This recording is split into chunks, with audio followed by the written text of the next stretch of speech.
Current వాక్యం చదివాను. చదవలేదా? ఏం చదువుతాం లేదు బ్రదర్ అంటారా?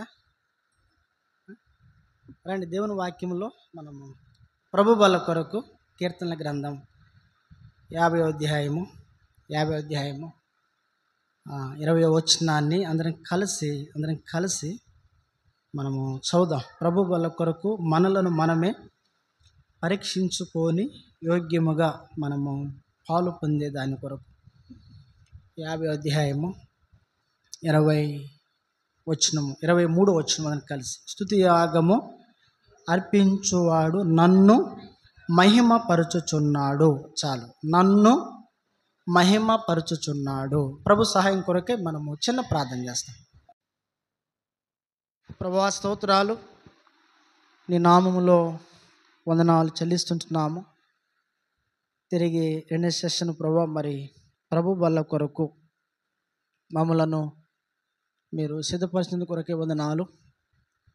మా కొరకు ప్రభు మీరు మరణించి మీ శరీరము మీ రక్తమునకు సూచనగా ఇచ్చిన ఈ రొట్టె పాత్రలో మమ్మల్ని మేమే పరీక్షించుకొని యోగ్యముగా మేము పాలు పొందే దాని కొరకై మమ్మల్ని సిద్ధపరచండి దేవా. అందరూ మమ్మల్ని మేమే పరీక్షించుకుని దయ చూపిస్తున్నాడు. యోగ్యముగా పాలు పొంది నీ మహిమ కొరకు నిన్ను మహింపరుస్తూ ముందున దినాల్లో యాత్ర జీవితంలో మేము జీవించినట్లు దయ చూపించమని మీ దాసు నన్ను కూడా జ్ఞాపం చేసుకోయా. నీ శిలువ చాటు మరుగుపరచు. నీ యొక్క పాత్రగా పనుముట్టుగా నిలువబెట్టి ప్రభువా, నీ ప్రజలైన వారు గ్రహించున్నట్లు వాళ్ళు అర్థం చేసుకునేలాగున మీరే నా నోటికి బోరగా ఉండి వారితో మాట్లాడు ప్రభువా. నీ పాదముల వద్ద నన్ను నేను పడవేసుకుంటూ ఉన్నాను. ఈ దేని దాసుని జ్ఞాపం చేసుకొని మీ శిలువ చాటు మరుగుపరిచి ప్రభువా, మరి నీ బిడ్డల యొక్క ఆత్మీయమైన క్షేమాభివృద్ధి నిమిత్తం నా బలహీనతలను బట్టి కాక కాబట్టి మీరే వాడుకోమని శక్తి గల యేసుక్రీస్తు ప్రభు వారి యొక్క పరిశుద్ధమైన పుణ్యనామములోనే స్తుతులర్పించి ప్రార్థన చేసి అడిగి వేడుచున్నాము తండ్రి, ఆమేన్.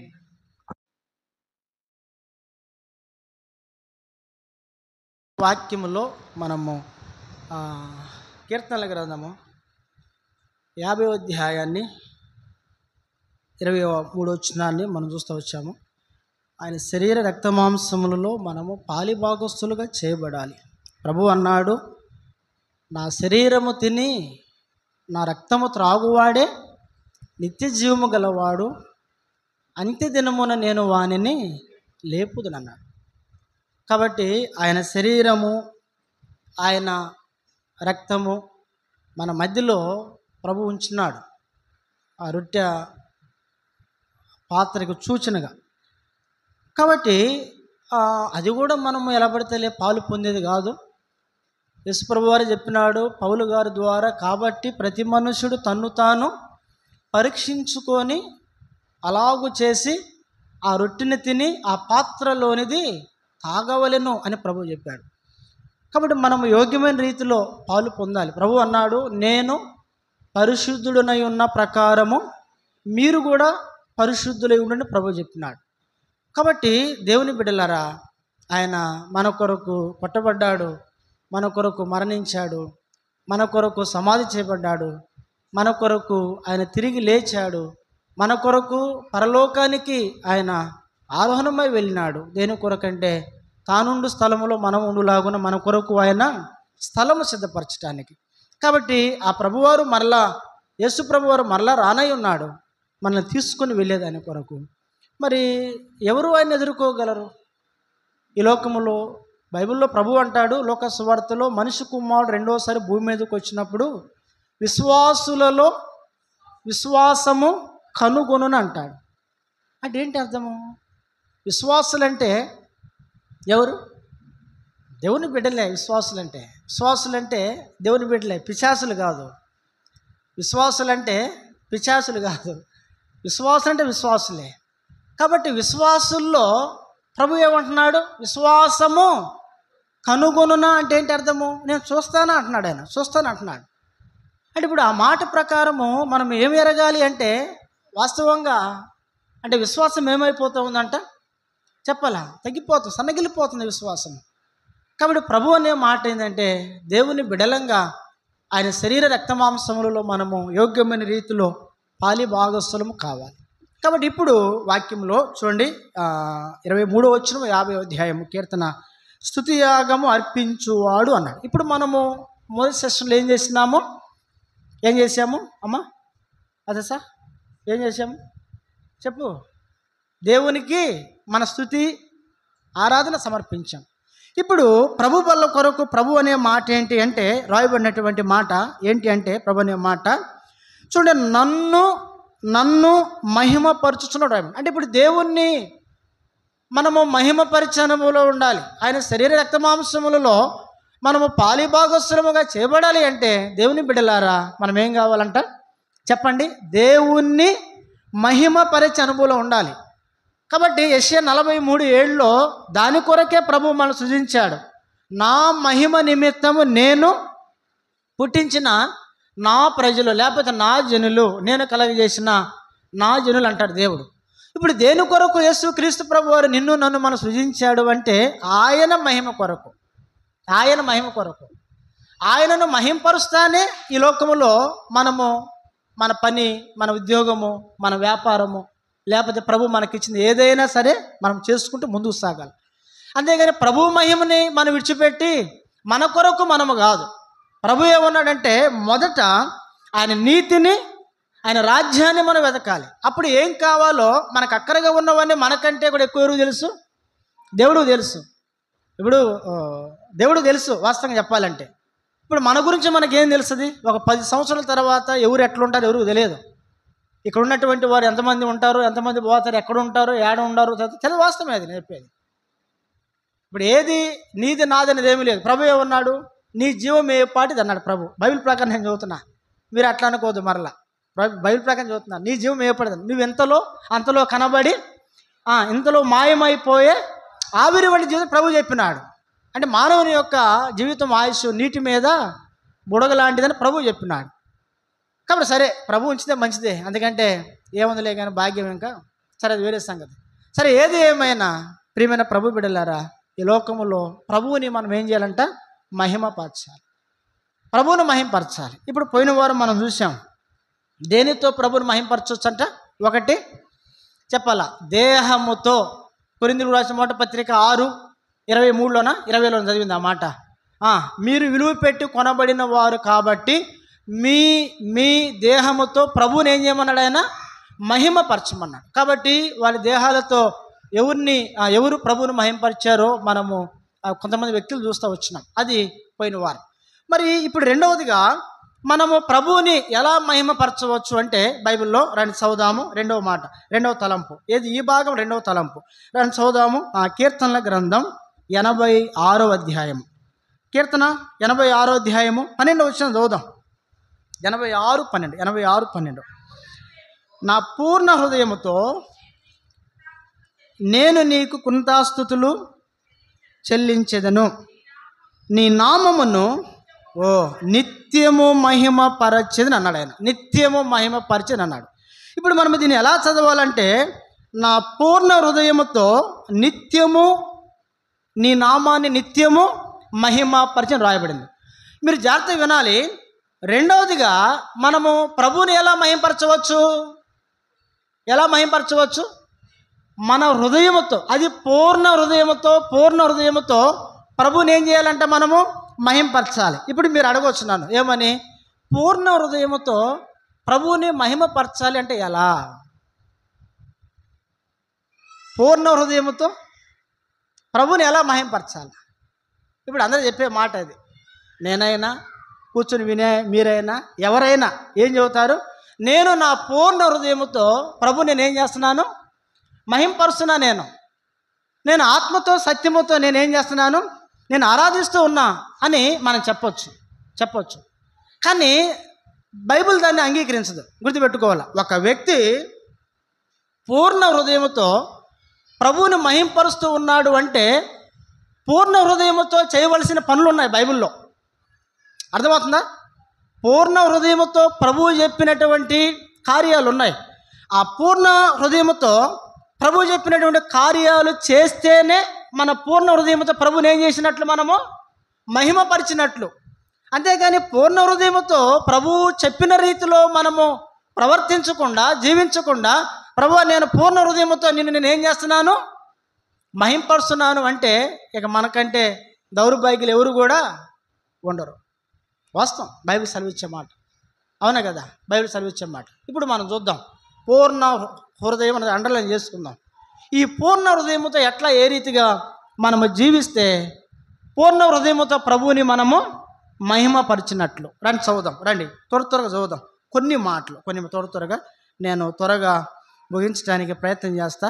మిమ్మల్ని కష్టపెడతాం నాకు కూడా ఇష్టం లేదు, నాకు కూడా బాధగానే ఉంది. కాబట్టి నేను త్వరగా మిమ్మల్ని పంపడానికి ప్రయత్నం చేస్తా. రండి చదువుదాం. మొట్టమొదటి మాట దాన్ని చదువుదాం. ద్వితీయోపదేశకాండం యొక్క ఆధారంగా చూద్దాం. ద్వితీయోపదేశకాండం యొక్క ఆధారంగా పూర్ణ హృదయంతో చేయవలసిన పనులు. ద్వితీయోపదేశకాండము 4వ అధ్యాయము అమ్మ 29 వచ్చిన చదవండి. 29 వచ్చిన. అయితే అక్కడ నుండి నీ దేవుడైన యెహోవాను మీరు వెదికిన ఎడల నీ పూర్ణ హృదయముతోనూ నీ పూర్ణ ఆత్మతోనూ వెదుకున్నప్పుడు ఆయన నీకు ఏమవుతాడు, ప్రత్యక్షమవుతాడని బైబిల్లో రాయబడింది. మీరు జాగ్రత్తగా వినాలి. యేసుక్రీస్తు ప్రభువుని మనము పూర్ణ హృదయముతో ఎలా మహిమపరచగలమంటే మొదట తలంపు పూర్ణ హృదయముతో ప్రభుని ఏం చేయాలి? ప్రభువుని వెదకాల. పూర్ణ హృదయముతో వెదకాలని బైబిల్ సెలవిచ్చే మాట. ఇప్పుడు పూర్ణ హృదయముతో ప్రభువుని వెదకకుండా, పూర్ణ హృదయంతో ప్రభువుని వెదకకుండా, ప్రభువా నా పూర్ణ హృదయముతో నేను నిన్ను మహింపరుస్తూ ఉన్నాను అనటంలో ఏమన్నా అర్థం ఉందా? అర్థం ఉందంటారు ఏమన్నా? చెప్పాలి. ప్రభు ఏం చెప్పినాడు? ఇప్పుడు నేను నీకు ప్రత్యక్షం కావాలా. ఇప్పుడు ఒక వ్యక్తి ప్రభు ప్రత్యక్షంగా కోరుకున్నాడు అంటే అర్థం ఏంటి? ఇప్పుడు ఏ వ్యక్తికి దేవుడు ప్రత్యక్షం అవుతాడు? ప్రభు చెప్పిన మాట చెప్పాలా. ఆయనను మహిమపరిచే వ్యక్తికే ప్రత్యక్షం అవుతాడు. తనతోనే దేవుడు మాట్లాడతాడు, తనతోనే ప్రభువు మాట్లాడతాడు. ఇప్పుడు దేవుడు తనతో మాట్లాడాలి, ప్రత్యక్షము కావాలి అంటే ఇప్పుడు ఈ వ్యక్తి ఏం కావాలి? పూర్ణ హృదయంతోనే ప్రభుని ఏం చేయాలంట? వెదకాలి. పూర్ణ హృదయంతో వెదకాలి. వాస్తవంగా దినాలు ఇశ్రాయేలు అలా వెదకలా. వారు అలా వెదిగితే ప్రభు ఎందుకు చెబుతాడు వారి గురించి? అసలు ఎలా వెతకాలంట దేవుడిని? ఒక మాట యెషయా గ్రంథము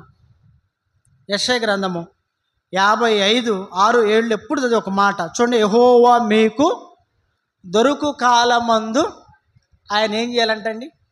ఆయన ఏం చేయాలంట? వెతకాలి. యెహోవా మీకు దొరుకు కాలమందు ఆయన ఏం చేయాలంట? వెదుకుడి అని ప్రభు చెప్పినాడు. అంటే ఆయన దొరకని కాలము కూడా ఉందా లేదా? ఉంది, ఖచ్చితంగా. అంటే దేవుడు మనకి సమీపంగా ఉండగానే, దేవుడు మనతో ఉండగానే ప్రియమైన ప్రభు బిడలారా ఆయన ఏం చేయాలంటే మనము వెదకాలని బైబిల్ సెలవిచ్చే మాట. కానీ ఈనాడు దేవుని బిడలైనటువంటి వారు దేవుణ్ణి వెదికేదానికి బదులుగా ఏవేవే వెతుకుతున్నారు. వాస్తవమా కదా? అది నిజమా కదా? చెప్పాలా. కానీ ప్రభు ఏమంటున్నాడంటే అయ్యా నీ పూర్ణవృత నువ్వు నన్ను వెదుకు, నేను నీకు ప్రత్యక్షమవుతానని ప్రభు చెబుతూ ఉన్నాడు. కానీ దేవుణ్ణి వెదికేది మాత్రము లేదు. నిజం చెబుతాం, నిజం మాట్లాడుకుందాం. ఏమండి, మన పనిని వెతికినట్లు ఉద్యోగాన్ని వెతికినట్లు ఏదైనా దానిని మనము ఆసక్తిగా వెతికినట్లు దేవుని వెతుకుతామా మనం? నిజాలు మాట్లాడుకుందాం. చెప్పండి. పనిని వెతికినట్లు, లేదా వ్యాపారాన్ని వెతికినట్లు, లేదా ఉద్యోగాన్ని వెతికినట్లు, ఈ లోకములో దేనినైనా సరే నీవు ఆసక్తితో వెతికినట్లు దేవుని వెతుకుతామా మనం? వెతుకుతామా దేవుణ్ణి?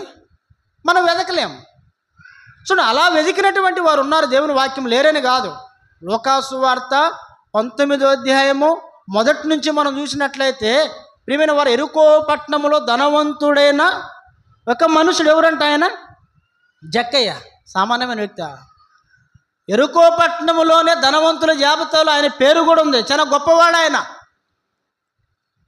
చూడండి, అటువంటి గొప్పవాడు, ప్రభువు అంటే తెలియనివాడు, ఒకానొకప్పుడు అలా జీవించిన వ్యక్తి యేసుక్రీస్తు ప్రభువుని గురించి తెలుసుకున్న తర్వాత ఆయన్ని నేను చూడాలి, నేను ఆయనతో మాట్లాడాలి, ఆయన నా ఇంట్లోకి రావాలి అని జక్కయ్య ఆశించాడు, ఆయన కోరుకున్నాడు. అందరికంటే ముందు కూడా జక్కయ్య వచ్చాడు.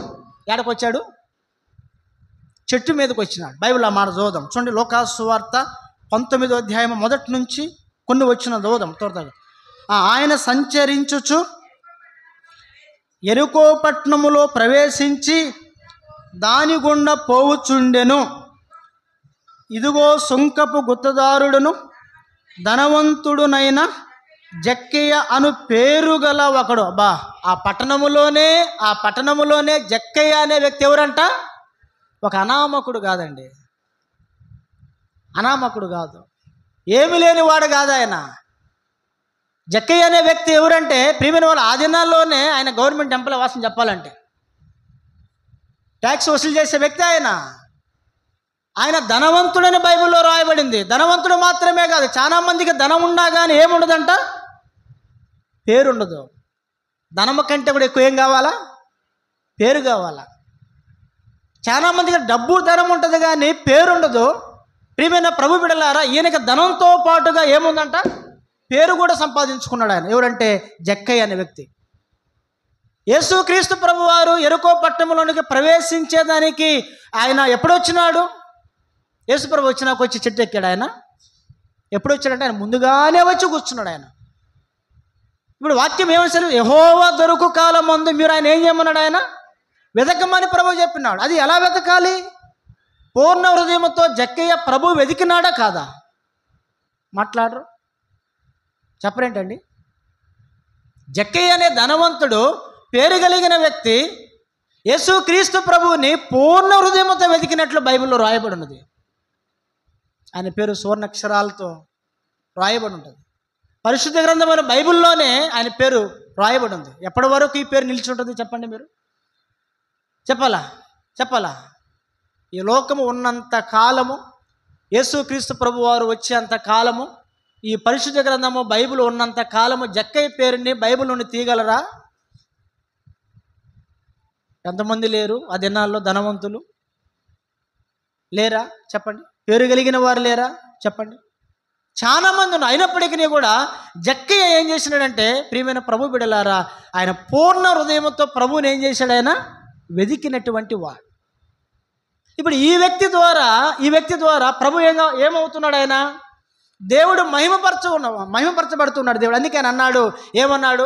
దేవుడు వారుకు పోవాలి. ఆయన అక్కడ ఆగి అన్నాడు, అసలు నేను వచ్చింది ఎక్కడికి? దేవుడు ఏంటంటే హృదయాంతరంగంలో ఎరిగినటువంటి రహస్యం ఎరిగే దేవుడు ఆయన.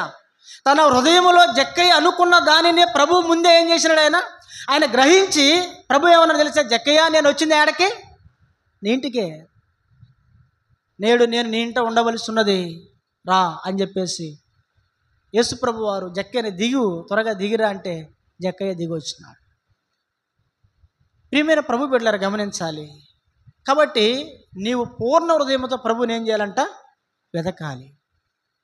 నీవు అనొచ్చు, ఎలా వెతకాలి అంటే జక్కయ్య జీవితమే దానికి ఆధారం, రుజువు. జక్కయ్య ఉన్న పనిలోనోడా, ఏ పని పాట లేనోడా. ఈరోజు ఏమి పని లేని వాళ్ళు కూడా దేవుని మందిరానికి రావడానికి కూడా ఏం లేదంట, సమయం లేదు, ఏమి ఉండదు, చేయటానికి ఏముండదు.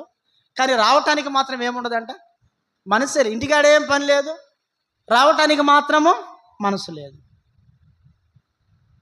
ఖాళీగానే ఉంటాం, కానీ సమయం దొరికిన కొలది పూర్ణ హృదయంతో ప్రభుని వెతకాలని మాత్రము అనుకో. మరి ఇంక ఎక్కడ నీ పూర్ణ హృదయంతో మన ప్రభువుని మహింపరిచేది? అప్పుడు మనం కూడా మత్తయి సువార్త 7వ అధ్యాయంలో ఉంది కదా, ప్రభువా ప్రభువా ప్రభువా అన్న గుంపులోనే ఉంటాం. ఇందా పాడబడి చూసావా? ప్రభువా ప్రభువా తరతరముల నుండి నీవు మాకు నివాస స్థలము. నిజమే ప్రభువా, నీవు మా దేవుడవు, మా నివాస స్థలము, మా కొరకు ప్రాణం పెట్టావు, మా కొరకు రక్తం కార్చావు, ఎన్ని చెప్పుకుంటాం. కానీ ప్రభువును మాత్రము ఏం చేయమంట? పూర్ణ హృదయంతో మహింపరచలేము, ఆయన వెతకలేము. కాబట్టి ప్రభు సెలవిచ్చే మాట ఏంటంటే, దేవుని బిడ్డలారా, మొదటి మాట, మన పూర్ణ హృదయంతో ప్రభువుని మనం మహింపరుస్తున్నంటే రుజువు ఆధారం ఏంటంటే, పూర్ణ హృదయంతో ప్రభువుని ఏం చేయాలి? మనము వెదకాలి. యెహోవా దొరకాలం ఉంది, ఆయన మనం వెదకాలి అంతే. దొరకని కాలం కూడా ఉంది ఒకటి, అప్పుడు ఏమీ లేదు. ఒక పాట కూడా ఉంది కదా, నాకు బలము ఉన్నంత వరకు చేయలేదు ప్రభు సేవను, బలమంతా పోయాక చేయాలని ఉంది ప్రభు సేవను అనుకోండి కదా. నాకు కనుదృష్టి ఉన్నంత వరకు చదవలేదు ఆయన వాక్యమును, దృష్టి అంతా పోయాక నాకేముంది? చదవాలనుంది, దృష్టి అంతా పోయాక. కాబట్టి ప్రభు బిడ్డలారా, ప్రభు మనకి సమీపంగా ఉన్నప్పుడే ఆయనను మనం ఏం చేయాలంట? పూర్ణ హృదయముతో వెదకాలి. అప్పుడే పూర్ణ హృదయముతో ప్రభుని ఏం చేయొచ్చు? మనము మహింపరచచ్చు. ఇది మొదటి తలంపు. రెండవ మాట చదువుదాం రండి. రెండవదిగా అక్కడే ద్వితీయోపదేశకాండం యొక్క ఆధారంగా 6వ అధ్యాయం, ద్వితీయోపదేశకాండము 6వ అధ్యాయము. అమ్మ చదువు, 5వ వచనం చదువుతాను. నీ పూర్ణ హృదయముతోను, నీ పూర్ణ ఆత్మతోను, నీ పూర్ణ శక్తితోను నీ దేవుడైన యెహోవాను ఏం చేయాలంట? ప్రేమింపవలెను రాయబడింది. ఇప్పుడు రెండవదిగా పూర్ణ హృదయంతో ఏం చేయాలి? ఏం చేయాలంటే పూర్ణ హృదయంతో దేవుణ్ణి ప్రేమింపవలెను అని రాయబడింది. దేవుణ్ణి ప్రేమింపవలెను రాయబడింది. దేవుణ్ణి ప్రేమించాలి. ఎంతవరకు ప్రేమించాలి దేవుణ్ణి అంటే, ప్రియమైన దేవుని బిడ్డలారా, ప్రభు సెలవిచ్చే మాట ఎంతవరకు అంటే అంతము వరకు. ఆయన మనల్ని ప్రేమించాడు కదా. యోహాను సువార్త 3:1 ప్రకారము దేవుడు అంతము వరకు తన వారిని ప్రేమించి, అంతము వరకు అంటే ఏంటి అర్థం? మార్పు లేని ప్రేమ, మార్పు లేని ప్రేమ. ఇప్పుడు మనుషుల యొక్క ప్రేమ ఎట్లా ఉంటుందంటే, ఇక అన్నీ బాగుంటే ఇక దేవుని యొక్క నామస్మరణ, ఇంకా దేవుని యొక్క నామస్మరణ, కూర్చున్నా, నడిచినా, పండుకున్నా, దేవుడు ఎన్ని మేలు చేశాడో అని దేవుణ్ణి ఎంతగానో మనం ప్రేమిస్తాం, ఎంతగానో ప్రేమిస్తాం. గుర్తుపెట్టుకోవాలి. ఏదైనా కష్టం వచ్చింది అనుకోండి, బాధ వచ్చింది అనుకోండి, ఏదైనా శ్రమ వచ్చింది అనుకోండి, అనారోగ్యం వచ్చింది అనుకోండి, ఇక దేవుణ్ణి ప్రేమించేది లేదు. ఉందా దేవుని ప్రేమించేది? దేవుని ప్రేమించేది లేదు. నిజమే చెబుతున్నా, నేను అబద్ధం ఆడట్లేదు. ఉన్నారా లేరా అని దేవుని బిడ్డలంటే ఉన్నారు, ఖచ్చితంగా ఉన్నారు. అన్నీ ఉంటే ఎలా ఉంటారంటే, మేము ఇంతకుముందు వేరే ఊర్లో సేవ చేసినప్పుడు వాళ్ళు అంటారు, అంటే బాగా గౌరవంగా పిలుస్తారు. చాలా పెద్దోళ్ళు కూడా, సిస్టర్స్ దాదాపు ఒక 75-80 ఇయర్స్ ఉన్న వాళ్ళు కూడా, వాళ్ళు పెద్దోళ్ళు బాగా గౌరవంగా బ్రదర్ గారు అని పిలుస్తారు. వాళ్ళు అట్లా నేర్చుకున్నారు, మొదటి బ్రదర్ గారు అని పిలుస్తారు గౌరవంగా. అంట దాదాపు ఒక 70 సంవత్సరాలు, 75-80 సంవత్సరాలు కూడా బ్రదర్ గారు అని పిలుస్తారు పెద్దవాళ్ళు. వాళ్ళు అంటారు, బ్రదర్ గారు, ప్రభు మా పట్ల చేసిన కార్యాలు అసలు మేము వర్ణించలేం బ్రదర్ గారు.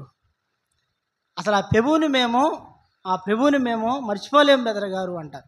మర్చిపోలేం బ్రదర్ గారు, ఆ ప్రభువుని మేము అంతగా ప్రేమిస్తున్నాం బ్రదర్ గారు అంటూ ఉంటారు. అంటే నేను ఈ మాట నేను చూస్తున్నానంటే, అంటే ప్రభు అంటే నేను వాళ్ళు విమర్శించట్లేదు, అంటే వాళ్ళకు వచ్చిన నోటి పదంతో వాళ్ళు అట్లా బలుగుతూ ఉంటారు. నేను అంటే వాళ్ళు అట్లా అంటే కొంచెం చదువు రానులు కాబట్టి వాళ్ళకి తెలియక ప్రభు అంటారు. ఇంకొక ఆమె అయితే అసలు తెలియదు పాపం, చాలా మంచి ఆత్మీయురాలు, చాలా దీనురాలు, ఏమి తెలియదు. ఎడతెగక ప్రార్థన చేయమని చెప్పిన నేను ఒకసారి అంశం. ఎడతెగ ప్రార్థన చేయమంటే పాపం ఆమెకి ఏం తెలియక ఆమె ఎలా ప్రార్థన చేస్తుందంటే, యగాదిగా ప్రార్థన చేయాలి ప్రభు అని ప్రార్థన చేస్తూ ఉంది. అంటే ఎడతెగక అనే పదము ఆమెకి, ఆ పదం పలకటానికి రాక, ఆమెకు తెలియక యగాదిగా ప్రభు ప్రార్థన చేయాలని చెప్పినారు మీరు అంటా వచ్చింది. తర్వాత నేను చెప్పిన, అక్క అట్లా కాదు, యగాదిగది ఎడతెగక అనాలంటే, అంటే ఆమెకి అంటే కొంచెం నాకు నేలకు తిరగదులే బ్రదర్ దగ్గర అట్లా అన్నాను. కాబట్టి నేను ఎందుకంటే, అంటే అట్లా బలికినంత మాత్రాన వాళ్ళు ప్రభువుని ప్రేమించినట్ల లేదు. ఖచ్చితంగా ప్రభుని ప్రేమిస్తాను. ఇంకొక సిస్టర్ ఏమంటుంది తెలుసా? ఇప్పుడు క్రిస్మస్ ఉంది కదా, ఇప్పుడు ఆమె ఏమంటుందంటే కిస్మిస్ అంటుంది. ఆమె క్రిస్మస్ ఆరాధన చేసేటప్పుడు, ప్రభువా పోయిన కిస్మిస్ నుంచి ఈ కిస్మిస్ వరకు కాపాడే ప్రభు అంటుంది. మంచిది. కాబట్టి నేనేమంటున్నానంటే, అంటే ఇప్పుడు వాళ్ళు అంటే అంటే పదం పలకటము సరిగా రాకట్లా బలికినారే కానీ అంత మాత్రాన వాళ్ళు ప్రభువుని ప్రేమించినట్లా కాదు. ఖచ్చితంగా ప్రభువుని ప్రేమించేవారు. కానీ ఇప్పుడు అలాంటి వారే కొన్ని శ్రమలు కష్టాలు వచ్చినప్పుడు వాళ్ళు దేవుని మందిరానికి దూరమైన పరిస్థితులు ఉన్నాయి. రాలేక ఆగిపోతే, ఎందుకు ఆగిపోయినారు ఏంటక్క అని మాట్లాడుతూ వచ్చినప్పుడు, ఏమొస్తావు బ్రదర్ గారు, ఇన్ని కష్టాలు ఇన్ని బాధలు ఉండి శ్రమల్లో రాలేకపోతూ ఉన్నావు అని చెప్పేసి అంటా ఉన్నారు. ఇప్పుడు అట్లా కాదు. ఇప్పుడు ఎంతవరకు మనము ప్రభువుని ప్రేమించాలంటే అంతము వరకు ప్రేమించాలి. అది కష్టమైన నష్టమైన.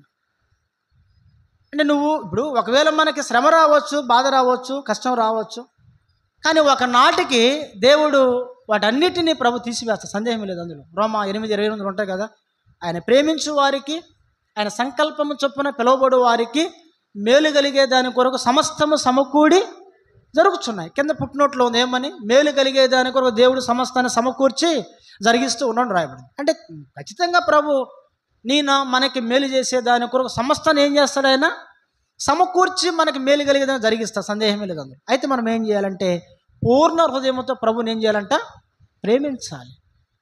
పూర్ణ హృదయంతో ప్రభువుని మనం ప్రేమించాలి. ఏదో ప్రేమిస్తూ ఉన్నామంటే ప్రేమించామని కాదు దేవుని బిడ్డలారా. ఇప్పుడు పూర్ణ హృదయం ప్రభువుని ప్రేమించడం మనకు అర్థం ఏంటి అంటే, రండి మొదటి యోహాను రాసిన మొదటి పత్రిక ఒక మాట చదువుదాం. యోహాను రాసిన మొదటి పత్రిక దేవుని బిడ్డలారా 5వ అధ్యాయము 3వ వచనం చదువుదాం. 5వ అధ్యాయం 3వ వచనం. 5వ అధ్యాయం 3వ వచనం. దేవుని ప్రేమించుట, ఇప్పుడు ఏంటంటే దేవుని ప్రేమించుట అనగా ఆయన ఆజ్ఞలను చెప్పాల. భారమైనవా కావు, ఇంకా చదవాలా సిస్టర్? గైకొనుటయే ఏదంట, మనమైన ఆజ్ఞలను గైకొనుటయే దేవుని ప్రేమించుట. ఆయన ఆజ్ఞలను ఏం కావంట, అవి భారమైనవి కావు. దేవుని యొక్క ఆజ్ఞ భారమైనవి అండి. అరే ప్రేమించు అంటే మంచి మాటే కదా, అది విశ్వసించంటే మంచి మాటే కదా, మందిరానికి రంటే మంచి మాటే కదా, ప్రార్థన చేయంటే మంచి మాటే కదా. ఇప్పుడు ఆయన ఆజ్ఞలు భారమైనవి కానే కావు. బైబిల్లో రాయబడిన మాట మనం చూస్తూ ఉన్నాం. కాబట్టి దేవుణ్ణి మనం ప్రేమిస్తూ ఉన్నామంటే దానికి రుజువు ఆధారం ఏంటి, ఆయన ఆజ్ఞలను కూడా మనం ఏం చేయాలంట, గైకొనాల. అంతేగాని ఏదో నమ్ముకున్నాం రక్షణ పొందామంటే రక్షణ పొందామని కాదు. ఖచ్చితంగా ప్రభు ఊరిన రీతిలో సాధ్యమైనంత వరకు మనం నడవాలి. అప్పుడే మన పూర్ణ హృదయంతో ప్రభుని ఏం చేయొచ్చు, మనము మహిమపరచవచ్చు. ప్రభు చెప్పే మాట ఇది మాట. ఇప్పుడు మనం ఆయన ప్రేమిస్తే ఒక మాట ప్రేమించుడు ద్వారా ఆయన అంటాడు. యోహాను సువార్త 14వ అధ్యాయము 20-21 చదువు తల్లి. యోహాను సువార్త 14:20-21. యోహాను సువార్త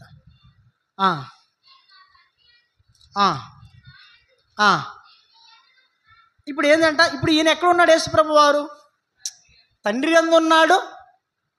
ఇప్పుడు మనం ఎవరు యందు ఉన్నామంట, ప్రభు యందు ఉన్నాం, అంతే కదా. ఇప్పుడు యేసుప్రభు వారేమో తండ్రి యందు ఉన్నాడు, గమనించాలా. ఇప్పుడు మనం ఎవరు యందు ఉన్నాము, యేసుప్రభు యందు ఉన్నాము. ఇప్పుడు మనకి యేసుప్రభు వారికి ఏమన్నా గ్యాప్ ఉందా, విడిపోయామా, మనము దూరంగా ఉన్నామా? యేసుప్రభు వారికి ఇప్పుడు దూరం అయ్యామంటే ఏంటి అర్థము, ఆయనను ఏం చేయట్లేదు, పూర్ణ హృదయంతో ప్రేమించట్లేదు అని అర్థం ప్రభు చెప్పే మాట. ఇప్పుడు ఆయనను ప్రేమిస్తే ఆయన ఆజ్ఞ గైకొనున్నట్టు. ఆయనను మనం ప్రేమించడం ద్వారా కలుగుతున్నటువంటి మేలేంటి అనేది ప్రభు మనకు తెలియజేసే మాట. అయితే నేను నా తండ్రి యందును మీరు నా యందును నేను మీ యందును ఉన్నామని ఆ దినము మీరు ఎరుగుదురు. నా ఆజ్ఞలను అంగీకరించి వాటిని గైకొనువాడే నన్ను ప్రేమించువాడు నా తండ్రి వలన ప్రేమింపబడును. నేనును వానిని ప్రేమించి వానికి నన్ను ఏం చేసుకుంటున్నాడు, ఆయన కనపరుచుకుందునన్నాడు దేవుడు. ఎప్పుడంటండి, ఆయన ఆజ్ఞలను గైకొని ఆయనను ఏం చేయాలంట, ప్రేమించాలి. ప్రేమించినప్పుడు యేసుప్రభు వారు మనకేం చేసుకుంటాడంట, ఆయన కనబరుచుకొనును అనే మాట మనం చూస్తూ ఉన్నాం. కాబట్టి రెండవదిగా చెప్పండి, పూర్ణ హృదయంతో ఏం చేయాలి, ప్రభువుని ప్రేమించాలి. మొదటి మాట పూర్ణ హృదయంతో ప్రభువుని వెతకాలి. పూర్ణ హృదయంతో ప్రభుని ఏం చేయాలంట? ప్రేమించాలి. మూడవ మాట చదువుదాం రండి. మూడవ మాట చదువుదాం. మూడవదిగా పూర్ణ హృదయంతో మనం ఏం చేయాలి అంటే ద్వితీయోపదేశకాండం 11వ అధ్యాయము దేవుని బిడ్డలారా 13 వచ్చిన చదవండి. 11:13. కాబట్టి మీ పూర్ణ హృదయముతోను మీ పూర్ణ ఆత్మతోను మీ దేవుడైన యెహోవాను ప్రేమించి ఆయనను సేవింపవలెనని నేడు నేను మీకిచ్చు ఆజ్ఞలను మీరు జాగ్రత్తగా వినినడ చాలు. ఇక్కడ మనకు కావలసిన మాట ఏంటి అంటే పూర్ణ హృదయముతో ఆయనను ఏం చేయాలంటే ఆయనను సేవింపవలని రాయబడింది. ఇప్పుడు ఎవరిని సేవించాలి? దేవుణ్ణే సేవించాలి. యేసు ప్రభు వారినే సేవించాలి. బైబిల్లో రాయబడింది ఏమని? మత్తయి సువార్తలో 6:24 ఉంటుంది కదా. ఏమని? ఏ దాసుడైనా ఇద్దరు యజమానులకు ఏమై ఉండడంట? దాసుడుగా ఉండలేడంట. అంటే ఉంటే ఒకరికే దాసుడుగా ఉండునని బైబిల్ సెలవిచ్చే మాట. ఇప్పుడు మనం సేవిస్తే యేసు ప్రభువునే సేవించాలి, లేకపోతే ఎవరిని సేవించాలి? లోకాన్ని, లేకపోతే శత్రువైన సాతానును మనం సేవించాలి. ఇప్పుడు ఆ మాట కూడా చదువుదాం. చూడండి, ఆ మాట కూడా చదువుదాం. చదువమ్మా. మత్తయి సువార్త 6వ అధ్యాయము 6:24. ఇద్దరు యజమానులకు దాసుడుగా నుండనేరడు, అతడు ఒకరిని ద్వేషించి ఒకరిని ప్రేమించును, లేదా ఒకరిని పక్షముగా నుండి ఒకరిని తృణీకరించును.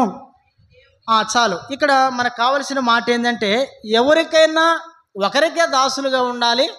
ఎవరినైనా ఒకరిని ఏం చేయాలంట? ఒకరినే సేవించాలి. ఆయనే సేవించాలి. బైబిల్ సెలవిచ్చే మాట కదండి. ఆయన్నే సేవించాలి. ఇక దేవుని కాకుండా మనము వేటిని సేవించినా సరే దేవునికి ఏం కాలేమంట? దేవునికి ఏం కాలేము? దాసులము కాలేము. బైబిల్ సెలవిచ్చే మాట కదా. ఈరోజు ఎన్నో ఉన్నాయి. నేను మన హృదయాల్లో వాసన చెప్పుకోవాలంటే దేవుని కంటే ఎక్కువగా సేవించేవి ఎన్నో ఉన్నాయి హృదయాల్లో. వాస్తవంగా ఏంటంటే అవన్నీ కూడా హృదయంలో ఏంటంట? విగ్రహములుగా కొలువై ఉన్నాయి. అవన్నీ కూడా విగ్రహంలో కొలువై ఉన్నాయి. కాబట్టి ఉన్న వాటినే మనం ఏం చేస్తున్నామంటే సేవిస్తూ ఉన్నాము. కానీ మన విమోచకుడు, మన రక్షకుడు, నిజదేవుడైన యేసు క్రీస్తు ప్రభువును మాత్రం ఏం చేయట్లేదంట? సేవించట్లేదు. కాబట్టి ప్రభువుని సేవించాలి. అది కూడా ఎలా సేవించాలంటే పూర్ణ హృదయముతో. ఒకడు నన్ను సేవించిన ఎడలా నేను వాడిని ఎరుగుదునంటాడు దేవుడు. ప్రభువుని సేవించడం అంటే ఏంటి? ప్రభువును గణపరచడం అని అర్థం. అంతేనే కదండి. సేవించడం అంటే ఏంది? ఆయనని గణపరచడం అని అర్థం. ప్రభు ఏమన్నాడు? నన్ను గణపరచు వారిని నేను గణపరుచుతాను అన్నాడు. నన్ను గణపరచువ నేను గణపరచుతాను అన్నాడు. నిన్న మేము గుంటూరు వెళ్ళాం, సియోను మీటింగ్ ఉండి వెళ్ళాం. అయితే అక్కడ అంటే మాతో ఒక సేవకుడు అన్న కూడా వచ్చినాడు మీటింగ్కి. అంటే 2 పనుల మీద వెళ్ళాములే. ఒకటి మీటింగు, రెండవది తమ్ముడు అఖిల్ని హాస్పిటల్లో చూపించాలని వెళ్ళాము మేము. వెళ్తే కొత్తపేటలో మల్లికా స్పెయిన్ సెంటర్ అని హాస్పిటల్, పెద్ద హాస్పిటల్ అది. ఆయన పెద్ద డాక్టర్, ఆయన ఇంటర్నేషనల్ డాక్టర్. ఆయన ఒక మాట చెప్పాలంటే బాగా చూస్తాడు, మంచి డాక్టర్ అని వెళ్ళాము అక్కడికి. వెళ్తే వాస్తవంగా మేము ఉదయం 11 గంటలకు వెళ్ళాం. బయటపడేలాక సాయంత్రం 5 అయింది. తమ్ముడు ఓపీ నెంబరు 19. ఫస్ట్ ఈ అబ్బాయిని చూస్తేనే 5 అయింది మాకు బయటకు వచ్చేలాకి. ఓపీ నెంబర్ 19 అయితే ఆ పక్కన హాస్పిటల్లో చాలామంది చేస్తారు, చాలామంది కూర్చున్నారు. అందరూ కూర్చుంటే అంటే వేరే బ్రదర్ తెలిసిన అతను ఉంటే అతనితో మాట్లాడితే ఆయన ఏం చేశాడంటే మమ్మల్ని తీసుకెళ్ళి వేరే ఛాంబర్ ఒకటి ఉంటే ఆ ఛాంబర్లో కూర్చోబెట్టాడు మమ్మల్ని. మేము బైబిల్ బ్యాగులు వేసుకొని బయట తిరుగుతున్నాం, అటు ఇటు. యాకోబు వాటర్ కోసం తిరుగుతాడు, మేము కూడా బయటగా తిరుగుతున్నాం. అందరూ వాళ్ళేమో బయట కూర్చున్న వాళ్ళు చూస్తున్నారు. ఎట్లా అసలు వీళ్ళు ఎవరు ఏంది, వీళ్ళు లోన కూర్చుని మేమందరం ఎక్కడ కూర్చుంటే వీళ్ళందరూ లోన కూర్చుని అని చెప్పేసి అనుకుంటున్నారు వాళ్ళు. ఒక ఆయన వచ్చి పోట్లాడుతున్నాడు. వచ్చి అనిద్ది మమ్మల్ని పంపించినామే సార్, నేను బయట ఉండలేకపోతున్నాను, వాళ్ళు నా మీద పోట్లాడుతున్నారు. ఎందుకు? మిమ్మల్ని పంపించినందుకు. నేను అన్నాను, అమ్మ కొంచెం మేము వేరే మీటింగ్ ముందు వెళ్ళాలి, మేము అర్జెంట్ చూపించుకుని వెళ్ళని వచ్చాంలే అమ్మ, వెళ్ళిపోతాం వెంటనే చెప్పింది. సరే ఫస్ట్ పెద్ద డాక్టర్ కాడికి వెళ్ళాలి, చిన్న డాక్టర్ ఉంటాడు అక్కడ. ముందు చిన్న డాక్టర్ చూసి ఆయన ఓకే అంటే నేను ఇక్కడ పోవాలి. చిన్న డాక్టర్ చూశాడు, అన్నాడు ఆయన, బ్రదర్ మీరు ఎక్కడ కూర్చుని ఎక్కడికి వెళ్ళొద్దని చెప్పాడు. ఆ శాంబూర్లో ఏసీ ఉంది, ఆ రూమ్లో 4 చైర్స్ ఉండి చక్కగా హాయిగా హ్యాపీగా కూర్చొని మాట్లాడుకుంటాం. సుందరి కానీ సేవకుడు సాలమోన్ అంటున్నాడు. అన్నాడు ఆయన, ఏమని తెలుసు అన్న, అందరూ బయట కూర్చుంటే మన దేవుడు మనకి ఎంత ఘనత ఇచ్చాడన్న. అందరూ బయట కూర్చుంటే మనం ఎక్కడ కూర్చున్నాము, లోన కూర్చున్నాము, మన దేవుడు మనకి ఎంత ఘనత ఇచ్చాడన్న అని చెప్పేసి అన్నాడు. కాబట్టి నేను ఎందుకు ఈ మాట చెబుతున్నానంటే, దేవుని బిడ్డలారా, అది ఏదో మనం కావాలనుకుంటే వాస్తవంగా వచ్చేది కాదు. దేవుని యొక్క మహాకృపను బట్టి ఆ వాస్తవం చెప్పాలంటే ఈ అబ్బాయి ఓపీ నెంబర్ 19 అయితే ఫస్ట్ చిన్న డాక్టర్కి ఈ అబ్బాయిని చూపించాము. చిన్న డాక్టర్కి తర్వాత మేము బయటికి లంచ్ చేసి వచ్చిన తర్వాత మధ్యాహ్నం 3 గంటలకి ఫోన్ చేశాడు, అన్న డాక్టర్ వచ్చాడు మీరు రండి అంటే పోయాం.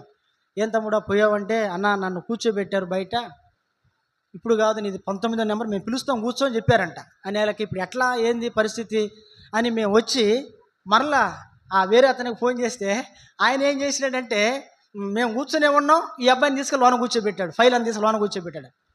కూర్చోబెట్టి పిలిచినాడు, నన్ను కూడా పిలిచాడు, మీరు కూడా అంటే మీ ఇద్దరు లోన పోయినప్పుడు. అది వాస్తవంగా సాయంత్రం 9:10 అయ్యేది, బయటకు వచ్చేటప్పటికి 9:10 అయ్యేది. ఆ పెద్ద డాక్టర్ చూసేది కూడా ఆ 19వ నెంబర్ ఉండదు ఈ అబ్బాయిది, 5వ వ్యక్తి 6వ వ్యక్తి అయినాడు ఈ అబ్బాయి.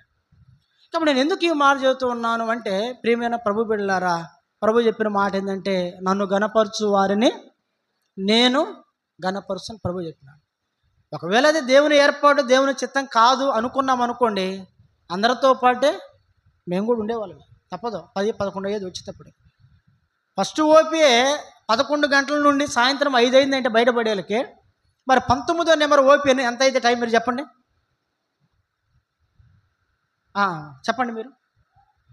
కాబట్టి ఎందుకు ఈ మాట చెప్పినానంటే, ప్రభు చెప్పే మాట, మన పూర్ణ హృదయంతో ప్రభుని ఏం చేయాలి, మనము సేవింపవలని ప్రభు చెప్తున్నాడు. కాబట్టి ఒకటి, పూర్ణ హృదయంతో వెదకాలి, పూర్ణ హృదయంతో ప్రేమించాలి, పూర్ణ హృదయంతో ప్రభుని ఏం చేయాలంట, సేవించాలి. ప్రభు ఒక్కడనే బైబిల్ చెప్పింది. అప్పుడే మన పూర్ణ హృదయంతో ప్రభువుని మనము మహిమపరిచిన వారం అవుతాం. ఇది 3వ మాట. 4వ తలంపు చూద్దాం రండి. ద్వితీయోపదేశకాండం చూద్దాం. ద్వితీయోపదేశకాండము, దేవుని బిడ్డలారా, 26వ అధ్యాయము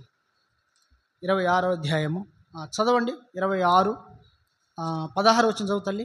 16 నీ కట్టడలను విధులను గైకొన్నని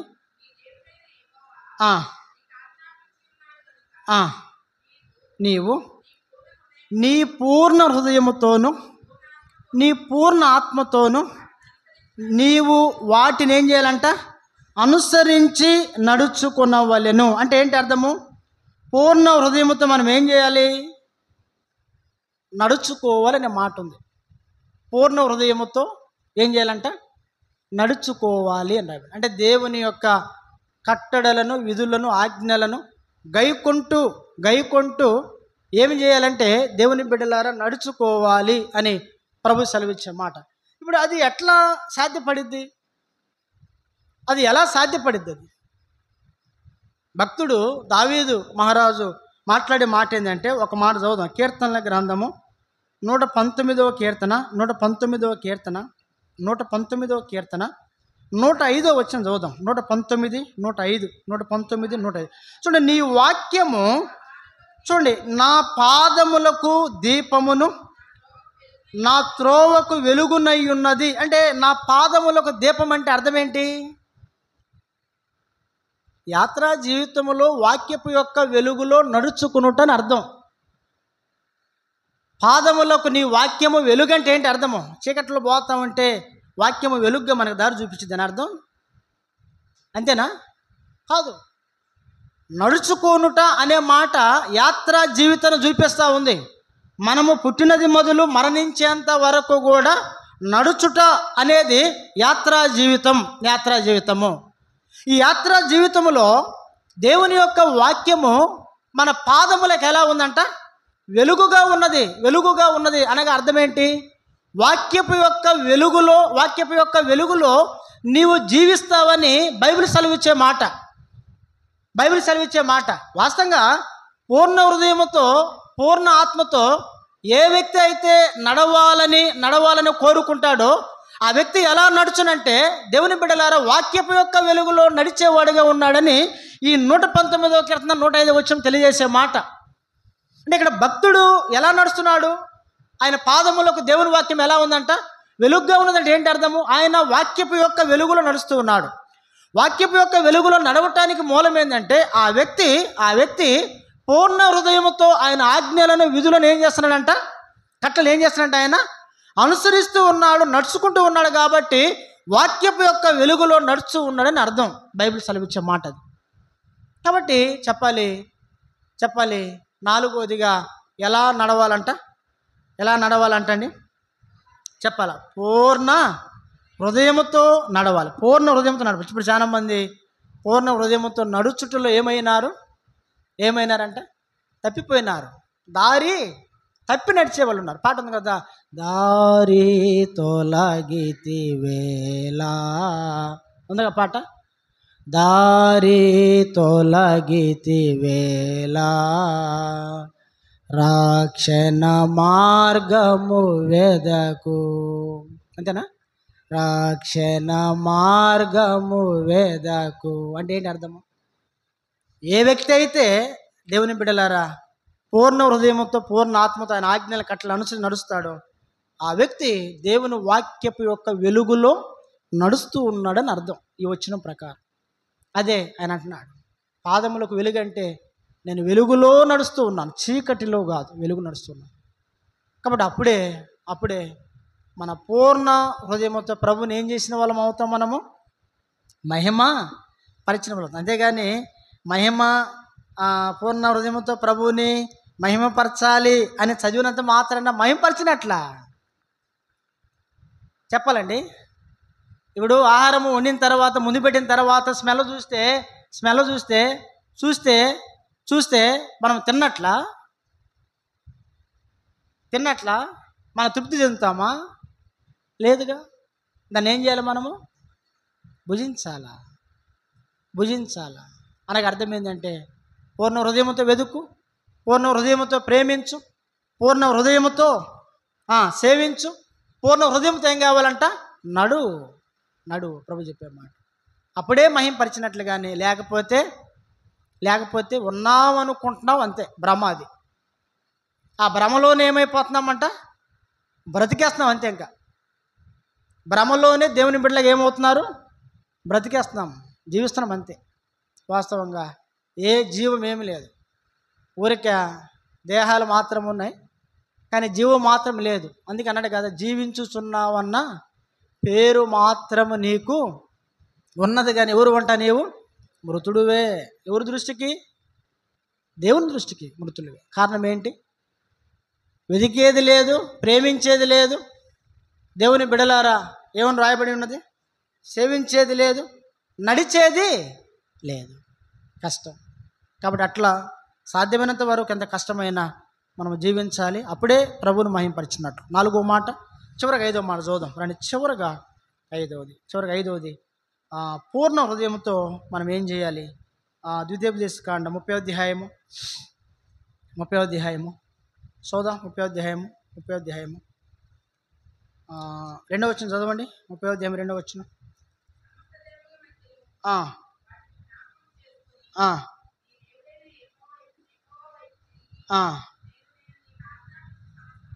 ఏందంట సిస్టర్? సమస్త జనముల మధ్యను వాటిని జ్ఞాపకము చేసుకొని నీ దేవుడైన యెహోవా వైపు తిరిగి, నేడు నేను నీకు ఆజ్ఞాపించు సమస్తమును బట్టి నీ పూర్ణ హృదయముతోనూ నీ పూర్ణ ఆత్మతోనూ ఆయన మాట నీవును నీ సంతతి వారును వినిన ఎడలా. 5వది ఏం చేయాలి? పూర్ణ హృదయంతో ఏం చేయాలంట? దేవుని యొక్క మాట వినాల. పూర్ణ హృదయంతో ఏవేవి వింటాం కదండి. ఉదయం మొదలు రాత్రి పండుకునేంత వరకు, ఆదివారం పోతే మళ్ళీ ఆదివారం మధ్యలో ఎన్ని రోజులు ఉండే? 6 రోజులు. 6 రోజులు ఎన్ని మాటలు, ఎన్ని వేల లక్షల మాటలు ఉంటాము, వింటామా లేదా? ఇంట్లో భర్త ద్వారా, భార్య ద్వారా, బిడ్డల ద్వారా, ఇరుగు పొరుగు వారి ద్వారా కదా ఎన్ని మాటలు ఉంటాము. లెక్క పెడితే ఎన్ని ఉంటాయి? ఎన్ని ఉంటాయి లెక్క పెడితే? చెప్పాలా? ఇంటికి పోయిన కాడి నుంచి పెద్ద నోట్స్ రాసుకోండి. ఈ వారములో ఆదివారం వచ్చినప్పుడు నేను ఎన్ని మాటలు విన్నాను అని రాసుకుంది. కావాలంటే ఎన్ని మాటలు వినుంటామో, కొన్ని వందల వేలు లక్షల మాటలు వింటాం. కొంతమంది అయితే ఎక్కువ మంది అయితే నిజమాగంటే నిజమే. కానీ అన్ని మాటలు విన్నటువంటి వారమే దేవుని మాట మాత్రము ఏం చేయట్లేదంట. ఎంత అవమానం అది! ఎవరికి అంటాడు లేదా దేవుడు? ఎవరిని? అరే నువ్వు లోకములు ఇన్ని మాట్లాడుతున్నావు, ఇంతమంది మాట్లాడుతున్నావు, కనీసం నా మాట నువ్వేం చేయట్లేదు, వినట్లేదే. దేవుడు అడగడా? చెప్పండి. అడిగేవాళ్ళు లేకపోతే దేవుడు అడగడా? దేవుడు ఒక ఆయన ఉన్నాడు, అడిగే ఆయన లేకపోతే దేవుడు లేడంటే దేవుడు ఉన్నాడు, న్యాయాధిపతి ఉన్నాడు, ఆయన అడుగుతాడు. అందుకని అన్నాడు, మీరు మీ సంతతి వారు ఆయన మాటలు వినాల. దేవుని మాటలు వినాలి. వినంగా ఆ మాటలు హృదయాన్ని ఏం చేస్తాయంట? చెప్పాలా? మారుస్తాయి, హృదయాన్ని పరిశుద్ధపరుస్తాయి. వినకపోతే హృదయం ఏమైపోయింది? కఠినమైనటువంటి వారిని గురించి మనం చెప్పుకుంటే, ఇప్పుడు విన్నటువంటి వాక్యాన్ని కూడా విమర్శించే వాళ్ళు ఉంటారా లేరా? బా ఊరుకోయా, ఏంది ఎట్లా ఏంది మాకు తెలియదు, ఏంది బా పునరుద్ధి అంటే నడుచుకోండి, మాకు తెలియదు నా సంగతి, బా ఈయన వచ్చి దిగు చూస్తున్నాడు ఇక్కడ, మాకు తెలియదు ఏంది అంటే మేము రక్షణ పొందలేదా, మేము బ్యాప్టిజం తీసుకోలేదా, మేము బల్లో చేయలేదా అంటే మాకేం తెలియదు ఏంది, మాకు తెలియదా మా పునరుద్ధితో వెంబడించేది, సేవించేది, ప్రేమించేది. అట్లా విమర్శ చేసేవారు కూడా ఉన్నారంటే ఉన్నారు, ఖచ్చితంగా లేరంకని పోవాలి, ఉన్నారు. అయితే అది తగదు, ప్రభు అంగీకరించడు. అది నువ్వు దేనైనా విమర్శించు, కానీ దేవుని వాక్యాన్ని ఏం చేయొద్దు, విమర్శించొద్దు. దేవుని వాక్యాన్ని విమర్శించామంటే దేవుణ్ణి విమర్శించినట్లే బైబిల్ సెలవిచ్చేమాట.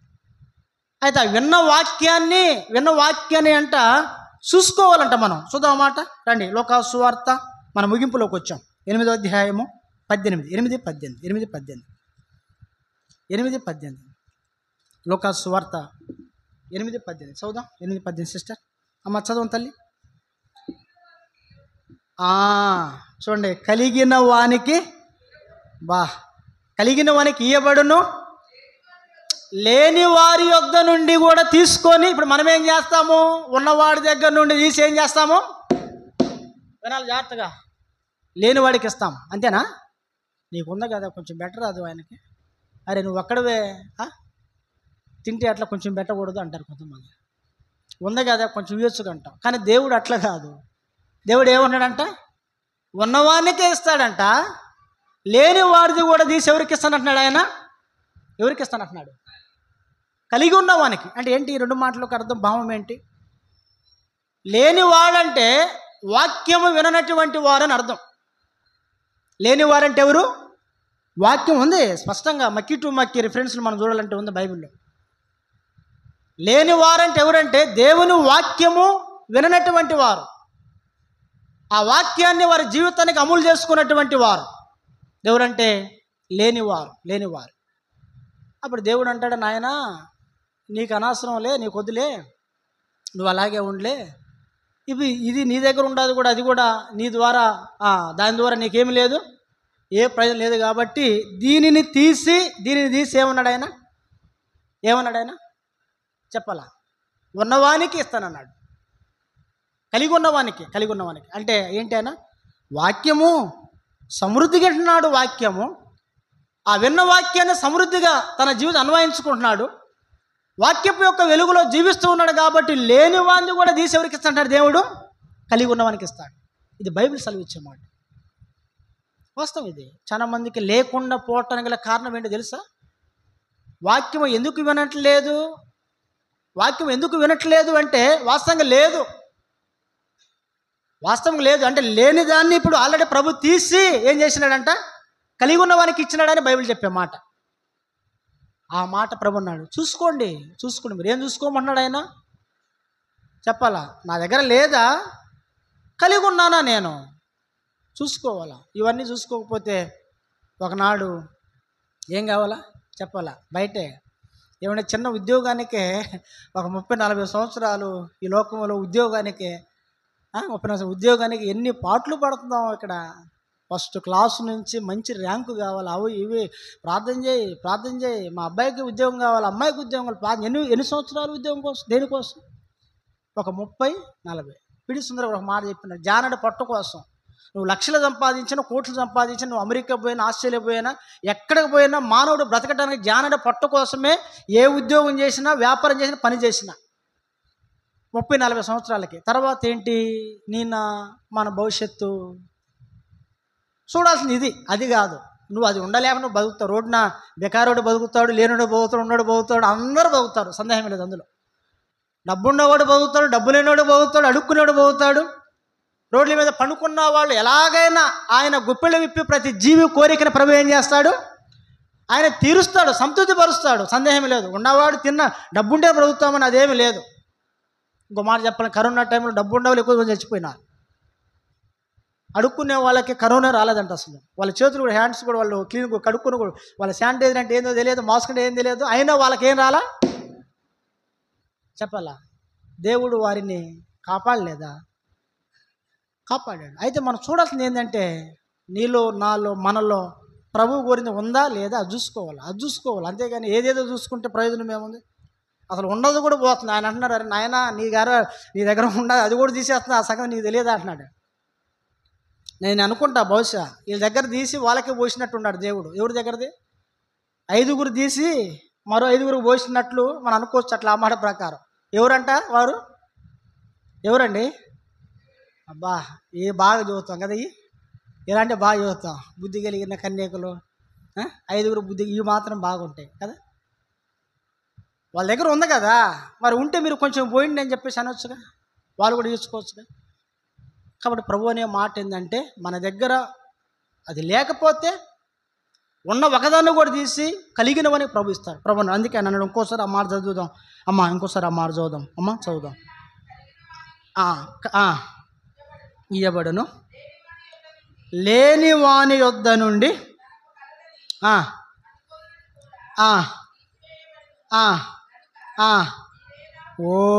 అన్నాడు. మీరు ఎలాగ వినుచున్నారో చూసుకోండి. ప్రభు చెప్పే మాట, మీరు ఎలాగ వింటున్నారో చూసుకోండి. దృష్టి పెట్టినామా, లేకపోతే శరీరమే ఉందా, మనసు ఎక్కడో ఉందా, లేకపోతే ఇక్కడ మనసు శరీరము ఎక్కడ లేకుండా ఎక్కడెక్కడ ఉన్నామా, ఎలా వింటున్నారో మీరు ఏం చేయమన్నాడు ఆయన? చూసుకోండి. ఒకవేళ మీరు అలా చూసుకోలేదంటే మీ దగ్గర కాస్త కూస్త ఉంటుంది, లేకుండా ఏం పోదు. అది కూడా పోయిద్దని ప్రభు చెప్పే మాట. ఆల్రెడీ లేదని కాదు, ఉంది, శేషం ఉంది కదా, అంతకంత శేషం ఉంటుంది, లేకుండా ఏం పోదు, ఉంది. ఇప్పుడు అది కూడా పూర్తిగా పోకుండా చూసుకోవాలా ప్రభు చెప్పే మాట. కాబట్టి అయితే ఏం చేయాలి?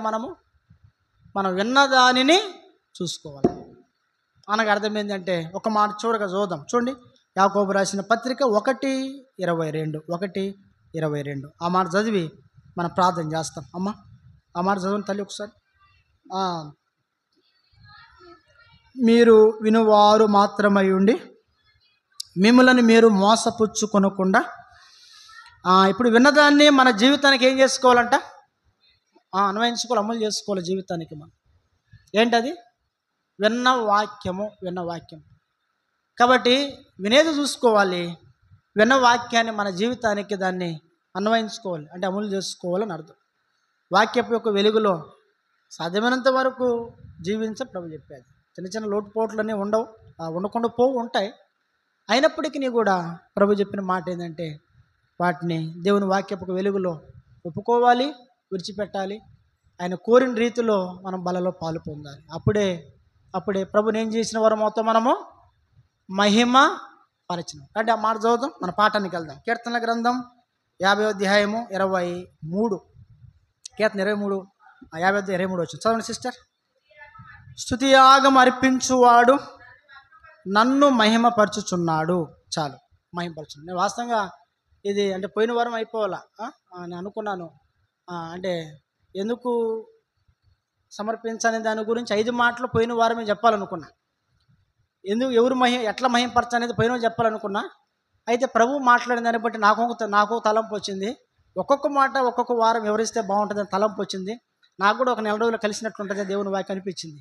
అందుకని దాని కొరకు ప్రభు మాట్లాడాడు. కాబట్టి ఒకటి, పూర్ణ హృదయముతో వెతుకు, పూర్ణ హృదయముతో ప్రేమించు, పూర్ణ హృదయముతో సేవించు, నడువు. 5వది ఏంటంట చెప్పాలి. 5వది ఏంటి? ఆయన మాట పూర్ణ హృదయంతో వినాలి. అప్పుడే ప్రభువుని మనం ఏం చేసిన వారము? మహిమ పరచిన వారు. లేకపోతే లేదు. నెహెమ్యా అంకుల్ చెప్పినట్టు పరలోకము నా దేశము అని పాడినంత మాత్రాన పరలోకం ఏం కాదంటాడు. నేనా మన దేశం కాదు, ఇలా మనం ఉన్నప్పుడే అది మన దేశం. అది అట్లా ఆ రీతిగా ప్రభు మనకి నడిపించు. రండి మోకాళ్ళ మీదకి.